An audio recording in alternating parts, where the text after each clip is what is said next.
င်းနေရှာဖို့အဓိကညီမနိုင်ငံနေအများကြီးကြည့်ရပေါ့နော်နောက်ပိုင်းအဆင်ပြေတဲ့နိုင်ငံကမလေးရှားဖြစ်တယ်ညီမနာမည်ကတော့နင်းနေပါအခုတော့တက်မဲ့ကျောင်းကတော့ Sandwich University ဒီဘယ်လိုဖြစ်ပြီးတော့ဒီစမ်းဝေးကိုရွေးပြစ်သွားတယ်အဓိကကတော့ညီမတက်ချင်တဲ့မိချာနဲ့ညီမမှာရှိ requirement နဲ့အဓိကအဆင်ပြေတဲ့အတွက်ကြောင့်လို့ Sandwich ရွေးလိုက်တာပါ18ရက်နေ့ကြာလို့ရှိရင်ညီမလေးကမလေးရှားကိုသွားရတယ်လို့ဆိုတော့အခုစိတ်ထဲမှာဘယ်လိုမျိုးခံစားနေလဲထူးတော့မခံစားပါဘူးဒါပေမဲ့အဲ့လိုကိုရမယ့် experience တွေနဲ့တကယ်ချင်းအတွေ့အကြုံ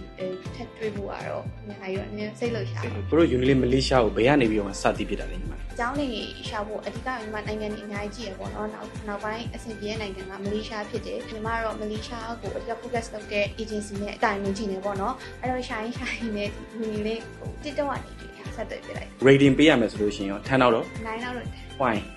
ဆက်သွယ်ခြင်းကနေရပေါ့နော်သူတီချာလေးညီမစီကို reply ပြန်ပြီးရတီချာဆွေးနွေးပြီးရကိုတွင်ဘက်ကလည်း representative တွေနဲ့လွှဲတဲ့အခါမှာလည်းအဲ့အကိုကြီးကတီချာပြောပြီးရပေါ့နော်ဆက်မေးတဲ့နေ့ကနေညီမဒီ